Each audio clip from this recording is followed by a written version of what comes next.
저희가, 네. 인스타 라이브를 하면서 항상 이런저런 문제가 생겨요. 그래서 이번에도 좀 문제가 생겼는데, 네. 다시 이어서 계속 해보도록 할게요. 다시 말씀드리지만, 인스타 피드에 저희가 저장한 영상을 올려놓을 거니까 라이브에 꼭 참여하지 않으셔도 상관은 없습니다. 자, 혹시라도 질문 같은 거 해주셔도 괜찮고요. 네. 이어서 할게요. 박종호 작가님의 풍월당 대표님의 예술은 언제 슬퍼하는가라는 책을 하고 있었어요. 작가 소개를 좀 했고요. 그래서 이 책에 대해서 예술은 언제 슬퍼하는가, 왜 제목이 그러한가, 왜 예술은 언제 기뻐하는가가 아닌가에 대해서 잠깐 얘기를 해볼게요. 이 책, 제목이 말해주는 바가 이 책이 전부가 아닌가라는 생각도 할 수 있거든요. 그 전에, 네, 또 그 전에, 네. 이 서문에서 이분이 이제 이 책을 쓰게 된 계기와 이 책에서 하고자 하는 말의 어떤 입장, 관점, 이걸 먼저 얘기하는데요. 이 서문의 제목이 재밌어요. 예술은 그런 것이 아니다. 예술은 그런 것이 아니다. 이게 거꾸로 얘기하면 예술은 그런 것으로 사람들이 생각하고 있다는 거죠. 그런 거란 건 뭘까요? 이걸 조금 읽어볼게요.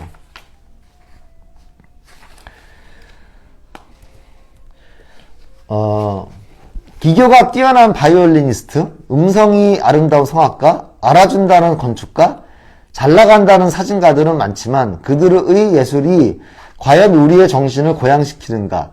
예술이 이렇게 발전하고 예술가가 이렇게 많은 사회라지만 그 예술은 우리의 내부에서 무엇을 움직이게 하는가? 뭐 이런 얘기를 하면서 저희가 이제 굉장히 기교가 뛰어난 어떤 음악가라든가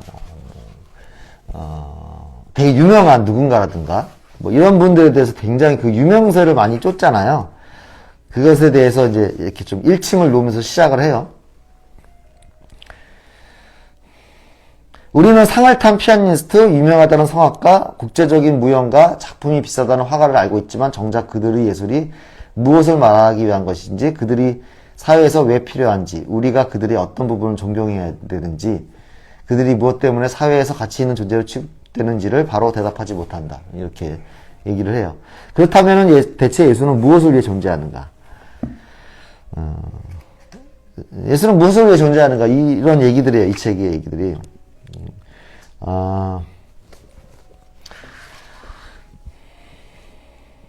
사람들은 음악을 이야기하고 미술을 안다고 하고 영화에 대해 토론하고 문학과 연극을 언급한다. 그러나 그 예술들은 다 같은 것이다. 세세한 기술들이 중요한 것이 아니기 때문이다. 장르는 다르나 내용은 같다. 방식은 다르지만 지향하는 바는 동일하다. 여러 장르들을 다 살펴보면 모두 같은 소재로 말하고 같은 주제를 외친다. 그 주제가 뭘까요?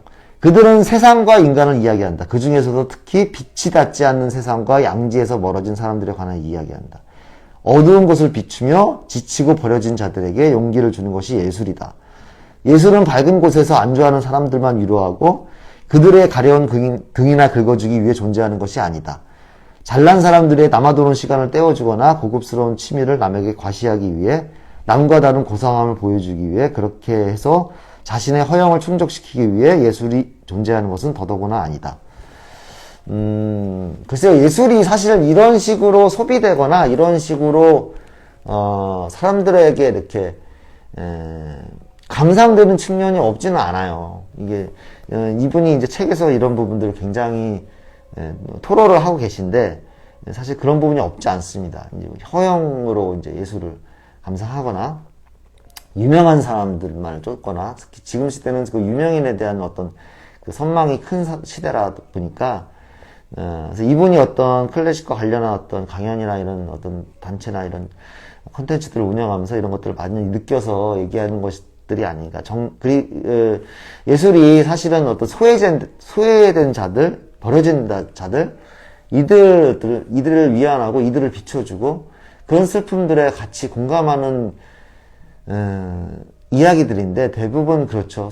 예술이 대부분 그런 부분에 대해서 이야기하는데 정작 이제 즐기는 사람들은 그런 부분에 대해서 외면하거나 그런 부분에 대해서 집중하지 않는 명예에만 집중하는 어떤 그런 세태에 대해서 꼬집으면서 얘기를 시작을 해요. 그래서 기존의 예술들이 얼마나 그런 슬픔과 고통에 대해서 많이 언급해 왔는가를 이 책에서 얘기를 하고 있고요. 그 예로서 수많은 오페라를 예를 들면서 얘기를 합니다. 그래서 오페라의 어떤 스토리나 어떤 되게 유명한 오페라들의 어떤 뭐 가사나 이런 것들 이렇게 얘기하면서, 캐릭터나 이런 것들 얘기하면서 그 슬픔에 대해서 얘기를 하고요. 거기서 같이 이렇게 감상자가 같이 그 슬픔에 동참하는 어떤 그런 감상 태도에 대해서 얘기를 해요. 그 주제가, 슬픔이라는 주제가 조금 무겁기도 하지만, 사실 또 한편으로는 이 책을 읽다 보면 이 오페라에 대해서 몰랐던 걸 굉장히 많이 알게 되고요. 사실 오페라를 보기 위해서 어떤 극장에 가는 일이 굉장히 흔히 있는 일은 아닌데, 그러다 보니까 사람들이 이제 오페라의 어떤 그 굉장히 유명한 어떤 한 부분, 노래 한 부분이나 어떤 특정 노래를 알고 있는 경우는 많은데, 이제 오페라가 어떤 이야기고, 어떠한 주제를 담고 있고, 이런 경우는 모르는 경우가 많은데, 저 또한 그랬었고요. 이 책에서 그걸 알게 되는 어떤 그 재미도 있어요. 그래서 이분이 이제 그런 소외된 자들, 어떤 그 약자들, 여러 이제 유형들을 얘기를 하면서 챕터를 이어가거든요. 그래서 첫 챕터가 이제 장애인, 그리고 추방자, 유대인, 창녀, 유색인, 자살자, 사생아, 성소수자, 뭐 이런 어떤 사회에서 어떤 억압받는 이들에 대한 이 각각에 해당되는 이야기들, 오페라를 예를 들어서 이렇게 소개해 줍니다. 그리고 마지막에 이제 그래서 이제 프롤로그가 소외된 자들의 예술 이렇게 돼 있고요. 그리고 에필로그를 진짜 예술 같은 세상을 기다리며 라는 어떤 이분의 염원을 담아서 이렇게 책을 마치고 있어요. 그래서 책을 어떻게 마무리하는지를 좀 보면 읽어 드릴게요. 예술이 우리를 깨우치고 아프게 할 때 그것은 진짜 예술이다. 예술이 우리에게 주는 고통을 견디어보자. 그렇다면 그것은 비로소 내 속에서 진정한 예술이 된다. 그래야 희망이 생긴다. 정직한 인문 정신이 건네는 불편한 목소리를 견디어낼수록 개인은 나아가고 사회는 성장한다. 네.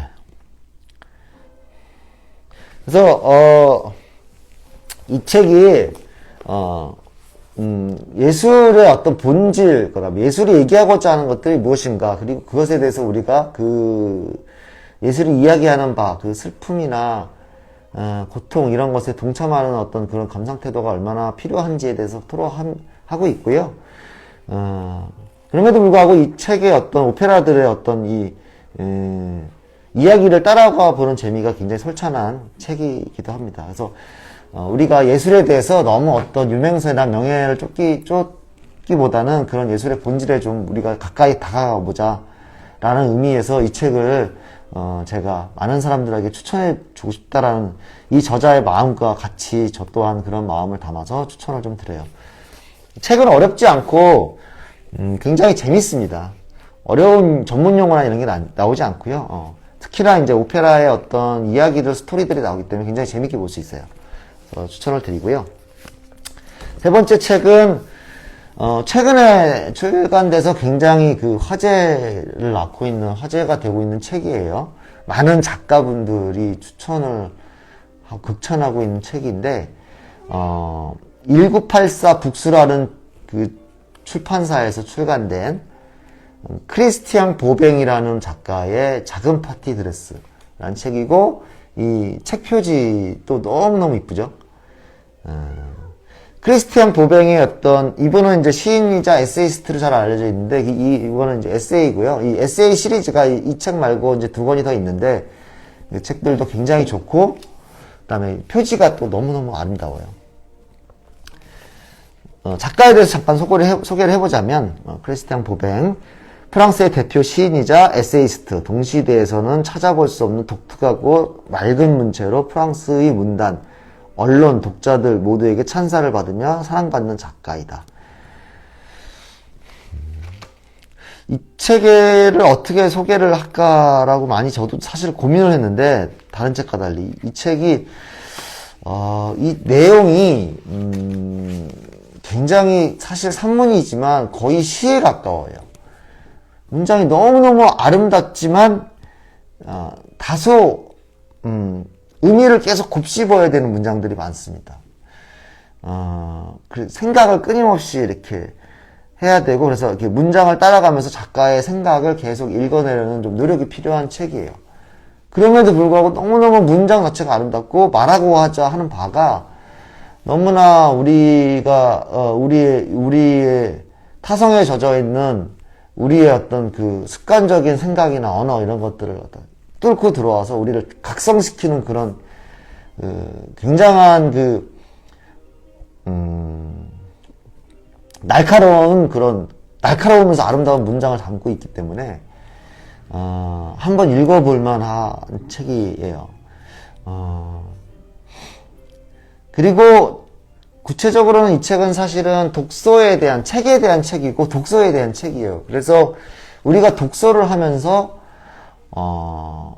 얼마나 그 삶에 우리가 잃어버렸던 삶의 의미, 잃어버렸던 나에 대해서 얼마나 우리가 다시 깨우칠 수 있는가, 독서가 그런 경험을 얼마나 줄 수 있는가, 그래서 왜 우리는 독서를 해야 되는가, 이런 것들을 일깨워주는 책입니다. 독서의 중요성, 독서의 의미에 대해서 이 책만큼 이렇게 아름답고 풍부하고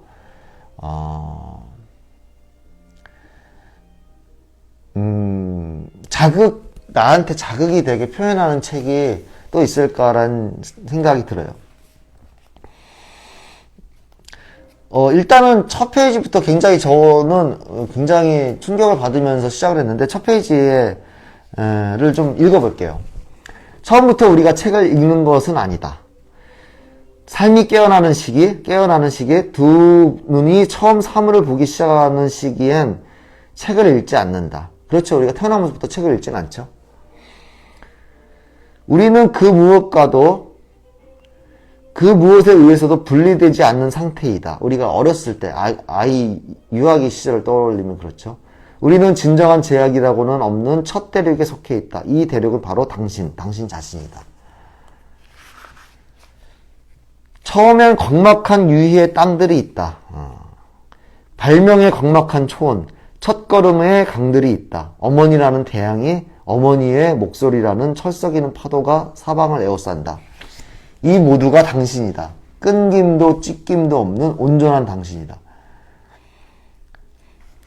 이게 이 문장이 너무 아름다우면서도 굉장히 심오하기 때문에 첫 페이지부터 저는 굉장히 이 책은 심상치 않구나라는 걸 저도 느꼈고요. 조금 이어서 읽어볼게요. 어느 날 우리는 어느 페이지의 낱말을 알아보고 큰 소리로 읽는다. 우리가 처음 책을 읽게 되는 경험을 떠올리는 거예요. 그 순간 신의 일부가 사라져가고 낙원의 첫 균열이 간다. 아주 어렸을 때 아기 시절에 어떤 천진난만하던 시절에서 언어의 세계로 넘어가는 걸 표현을 합니다. 그렇게 또 다른 낱말이 이어진다. 온전했던 우주는 이제 이어지는 문장들에 불과하고 백지 속 유실된 땅들에 지나지 않게 된다. 아이는 학교에 가고 학생의 신분이 된다. 그런데 이 유실에는 실제로 엄청난 행복이 존재한다. 글을 읽는 첫 경험, 책의 한 페이지를 해독하고 어렴풋한 형체들을 감지할 수 있게 된 첫 경험. 그것은 행복을 넘어서는 정확히 말해 기쁨이라고 할 만한 무엇이다. 기쁨과 공포라 할 만한 무엇. 기쁨은 어김없이 공포를 수반하고 책들은 언제나 애도를 수반하기 마련이니까. 네, 굉장히 시적이죠, 문장이. 바로 확 들어오지는 않는데 굉장히 곱씹게 돼요. 책을 읽는 경험이 어떤 언어의 세계로 들어가는 어떤 그런 순간 경험에 대한 얘기를 이렇게 하고 있고, 그러면서 우리가 자기 자신을 자각하게 되고 세상을 자각하고, 그러면서 이제 어떤 사회에 길들여져 가면서 내가 나 자신을 잃어가는 그 경험에 대해서 쭉 또 나와요. 그래서 어떤 우리가 일을 하면서, 직장을 다니면서, 뭐 생활을 하면서 이러면서 어떤 우리가 해야 되는 수많은 것들이 있잖아요. 그런 것들에 어떤 우리가 그런 것들을 쫓아다니다가 어떤 나의 그 유년기에 싱그러웠던 대지의 어떤 그 세계였던 본래 나의 세계를 잃어가는 경험에 대해서 쭉 얘기를 하고요. 그러면서 책을 통해서 그 언어의 세계를 통해서 다시 그 나의 어떤 본래의 어떤 나 자신과 대면하고 그 나 자신의 생명력을 찾아나가는 그런 경험에 대해서 이렇게 쭉 서술을 하는 책이에요. 이게 설명하기가 굉장히 힘든 책이고요.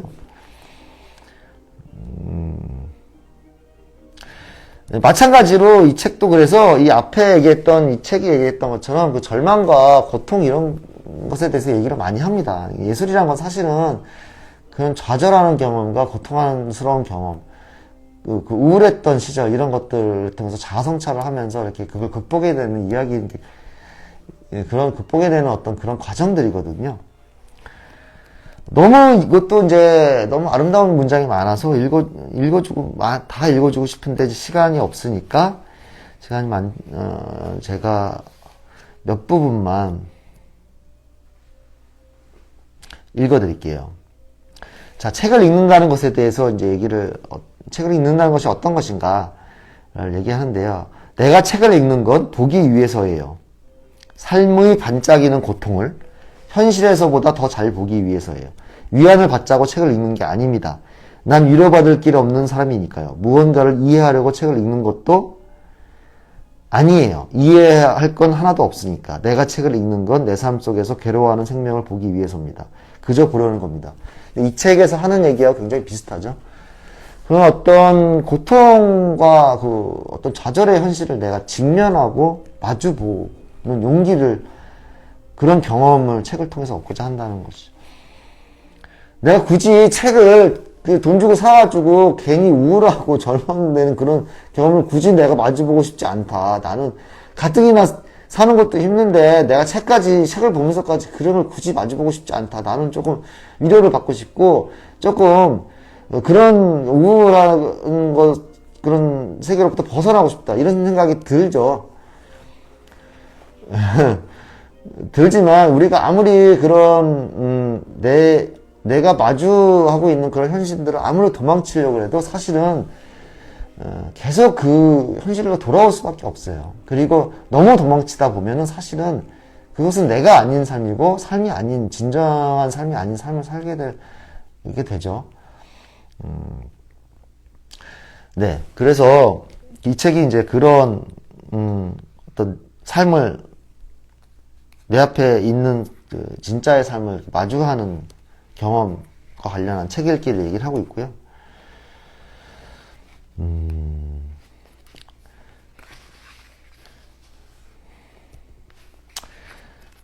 네.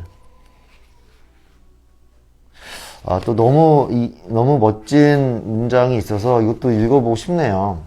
조금 너무 길어지더라도, 이해를 해주셨으면, 이 책을 소개하고자 하는 저의 마음이니까. 글을 쓰기 위해 필요한 것은 거의 없다. 가난한 삶만 있으면 된다. 이 가난한 삶이 있어야 된다고 오히려 얘기해요. 너무 가난해 아무것도 원치 않는 삶. 신 혹은 사물들을 피난처로 삼는 삶이다. 그곳에는 없음이 차고 넘친다. 왁자지껄한 소음과 수많은 문들로 이루어진 자체의 풍문들로 길을 잃는 삶과는 반대되는 삶이다. 우리가 사실은 이런 어떤 소음과 수많은 문 자체, 그 풍문들에 휩싸인 삶을 살고 있죠. 그런 삶들을 가지고는 제대로 글을 쓸 수 없다. 제대로 읽을 수 없다고도 얘기할 수 있을 것 같아요. 그런 삶에서는 말할 거리가 하나도 없으니까. 우리는 오로지 부재 속에서만 제대로 볼 수 있고, 결핍 속에서만 제대로 말할 수 있다. 결핍 속에서만 제대로 말할 수 있다. 많은 생각을 하게 되는 문장이죠. 우리가 결핍, 부족함, 이런 고통, 이런 걸 막 싫어하지만, 그런 것을 껴안을 수 있을 때, 정말로 진정한 삶과 나를 볼 수 있게 돼요. 이 책에서 하는 어떤 그 슬픔에 대한, 예술이 왜 슬퍼하는 것에 대한 말일 수도 있고요. 이 책을 번역하신 분이 이제 이창실 번역가라는 분이 번역을 하셨는데요. 이분이 이 책에 대해서 이 책에 대해서 이렇게 어떤 책이다라고 이렇게 조금 더 풀어 쓴 걸로 이렇게 소개해주는 뒤에 그 역자 후기가 있어요. 그래서 좀 읽어보고 마무리할게요. 왁자지껄한 소음과 풍문들로 길을 잃는 삶과는 반대되는 삶. 쉴 새 없이 달리느라 피로에 절어 삶이 부족한 삶이 아닌 거추장스러운 것들을 벗어던지고 손에 쥐고 있는 것들을 내려놓는 헐벗은 삶. 사회생활의 위약에 젖기 이전의 유년기를 닮은 삶. 세계의 자연스러운 상태인 발작 상태에 세상에 유용한 존재가 되고자 하는 끊임없는 염려에 등을 돌린 삶. 다시 말해 무용한 삶, 날것의 삶. 독서 역시 이러한 무용성에 가담한다. 사랑처럼 놀이처럼 기도처럼 독서 역시 무용한 행위이기 때문이다. 네. 이것은 이 역자 후기의 이 말은 이 책의 문장만큼이나 정말 이 책을 관통하는 문장인 것 같아요. 역자 후기의 맨 마지막이 이렇게 이 책을 정의해요. 책, 독서, 글쓰기라는 화두에서 시작해 사랑의 시로 마무리되는 책입니다. 네. 뒤에 사랑으로 마무리돼요. 모든 예술은 그래서 고통과 슬픔을 얘기하면서 그리고 종국에는 사랑을 얘기하죠. 사랑의 시로 마무리되는 책이라고 하고요. 이 책, 크리스탄 보뱅의 이 책 이외에 그리움의 정원에서라는 책이 있고 환희의 인간이라는 책이 있어요. 제가 얼마 전에 입고했는데 판매가 돼서 지금 책을 갖고 있지 않아서 그 책 표지가 굉장히 이쁘고요. 그 책에 보면은 그 책은 조금 더 자전적인 에세이에 가깝고 그래서 어떤 자신의 연인을 떠나보내는 이야기도 있고요. 자신의 생활에 대한 이야기도 있고 같이 읽어보시는 것도 괜찮을 것 같아요. 저희 자주 방문해 주시는 당구손님이 세 권을 다 읽어보고 너무너무 좋고 세 권 다 읽는 경험이 굉장히 좋다라고 추천을 해주셨습니다. 조금 오늘 그 세 권이라서 너무 길게 하는 게 아닌가 싶은데요. 제가 아직은 미숙하니까 소개하는 것도 그 미숙한 부분에 대해서 조금 양해해 주시고 제가 익숙해지면 말하기에도 익숙해지고 책 소개하는 것에서도 익숙해지면 조금씩 여러분들이 보시기 편하게 이렇게 소개할 수 있지 않을까 다음부터는 그렇게 말씀을 드리고 그리고 제가 다음부터는 좀 영상 편집도 배워서 이렇게 자막도 넣고 해보면 좋지 않을까라고 생각하고 있어요. 준비하고 있지만 얼마만큼 잘할 수 있을지 모르겠지만요. 노력해 보겠습니다. 그래서 오늘 다시 말씀드리면 2022년 2월달, 저번 달이죠. 이달의 책 3권을 소개를 드렸어요. 다시 말씀드리면 파스칼 브리크네르라는 작가의 아직 오지 않은 날들을 위하여라는 책이 있고요. 그리고 박정호 작가의 예술은 언제 슬퍼하는가, 그리고 작은 파티 드레스라는 제목의 크리스티안 보뱅이라는 시인의 에세이입니다. 이렇게 3권 소개해 드렸고요.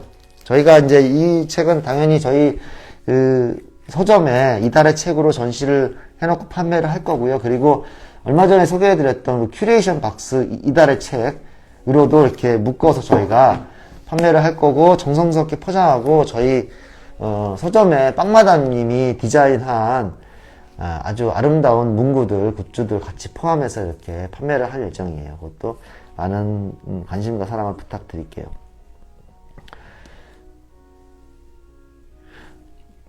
네, 여기 인스타 댓글을 소통하려니 가로모드, 네, 가로모드로 저희가 요게 좀 더 잘 보이게 하기 위해서 좀 더 가깝게 하고 이렇게 책도 보여드리고 하기 위해서 가로모드로 촬영을 해봤고요. 나중에 다시 보기로 거의 많이들 보셔가지고 다시 보기 보실 때 이렇게 해서 가로 모드로 보시는 게 편하신 것 같아서 가로 모드로 했고, 이걸 진행할 때 제가 세로 모드로 보고 있으니까 그냥 이렇게 답글 궁금한 거 있으면 질문하실 때 이렇게 그냥 남기시면 제가 보는 데는 전혀 지장이 없어요. 네. 아이고, 샀다고 하시네요. 네. 감사합니다. 네, 다 끝날 때 돼서 이렇게 많이들 들어오시네요. 저희가 다시 보기로 인스타 피드에 올려놓을 테니까 보시면 될 것 같고, 중간에 조금 이렇게 저희가 기계적인 문제가 있어서 이렇게 영상이 중단됐던 점 다시 한번 양해를 드리고, 조금 더 매끄럽게 이렇게 진행을 해볼게요. 우리 집에 나비가 이게 돌아다니면서 지금 계속 징징대고 있는데, 나비랑 놀아주러 가야겠어요. 오늘 시청해주셔서 감사드리고, 다음 달에도 또 3월의 이달의 책으로 찾아뵙도록 하겠습니다. 여기는 제주살롱이었고요. 저는 책방을 지키고 있는 북집사라고 합니다. 감사합니다. 안녕히 계세요. 따뜻한 봄날, 싱그러운 봄날 맞으시길 바라겠습니다. 감사합니다.